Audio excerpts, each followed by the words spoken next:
من وجدكم من ورق.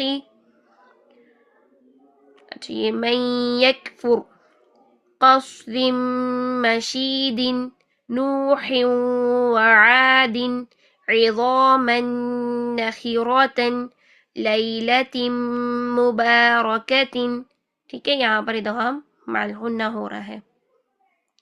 یہ بھی کچھ مثالیں ہیں، ان کو بھی آپ پڑھ لیجئے گا کہ ادغام یعنی نون کو اگلے حرف میں مرج کرتے ہوئے آواز جو ہے نون کی اور اگلے حرف کی 50-50% آئے گی جب نون اور نون کا ادغام غنہ کے ساتھ ہوگا. جب نون کا ادغام بلا غنہ ہوگا تو وہاں پر آواز جو ہے وہ 50% نہیں ہوگی بلکہ نون کی آواز ختم ہو جائے گی. ٹھیک ہے.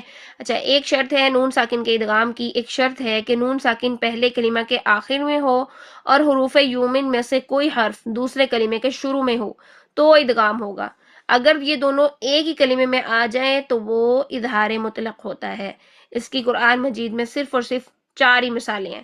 یعنی نون ساکن جو ہے جیسے یہاں پر آپ کو نظر آ رہا ہے نون ساکن پہلے کلمے کے آخری حرف میں ہے اور جو ادغام والے حروف ہیں وہ یومن میں سے وہ اگلے کلمے کے شروع میں سے ہوں تب ادغام ہوگا. لیکن اگر یومن والے حروف ایک ہی کلمے میں آ جائے نون ساکن کے بعد تو ادغام نہیں ہوگا بلکہ کیا ہوگا، اظہار مطلق ہوگا. اس کو ہم کہتے ہیں اظہار مطلق. ٹھیک ہے، اس کو آپ نے دیکھ لینا ہے، اظہار مطلق کہتے ہیں.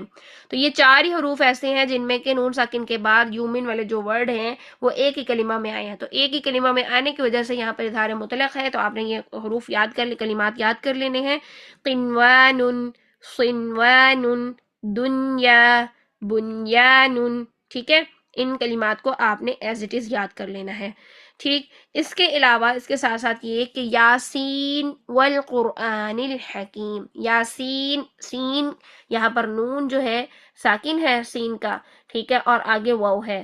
تو اگر ہم شاطبی کے طریقے سے دیکھیں تو ہم اس میں اظہار ہی پڑھیں گے. یعنی ہم جو پڑھ رہے ہیں، جو طریقے ہم نوٹ کر رہے ہیں وہ بطریقے شاطبی ہی ہے.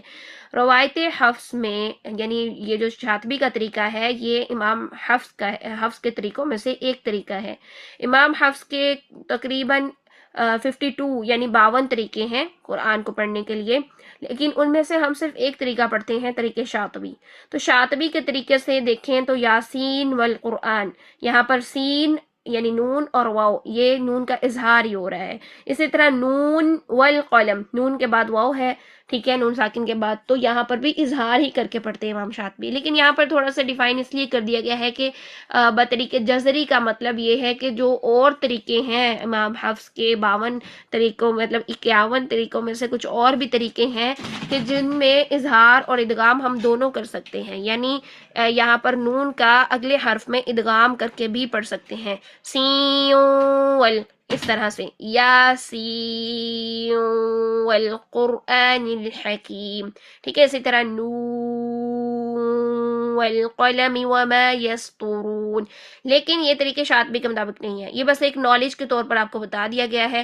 اگر ہم دیکھیں تو بطریقے جزری کے اندر ہی یعنی امام جزری کے جو طریقے ہیں جو انہوں نے ڈیفائن کیے ہیں ان کے اندر ہی ایک طریقہ شاطبی ہے. لیکن یہاں پر جو بات کی جا رہی ہے کہ بطریقے شاطبی یعنی ہم جو شاطبی کے طریقے سے پڑھ رہے ہیں اس میں ہم اظہار ہی کرتے ہیں.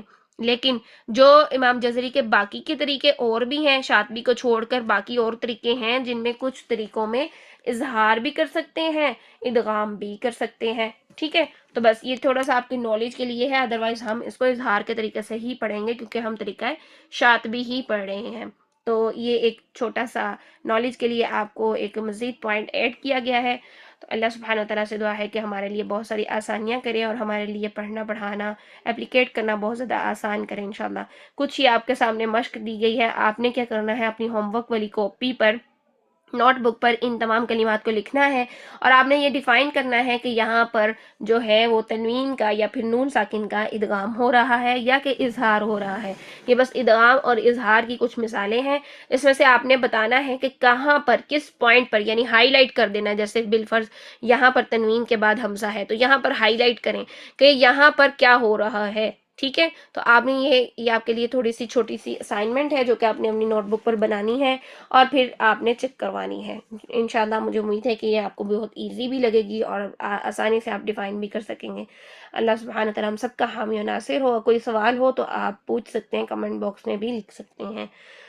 کلاس کو وائنڈ اپ کرتے ہیں. سبحانک اللہم و بحمدک نشہد ان لا الہ الا انت نستغفرک و نتوب الیک.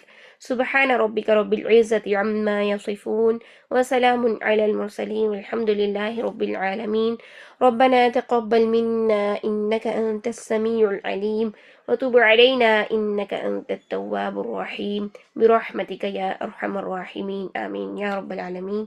السلام علیکم ورحمۃ اللہ وبرکاتہ.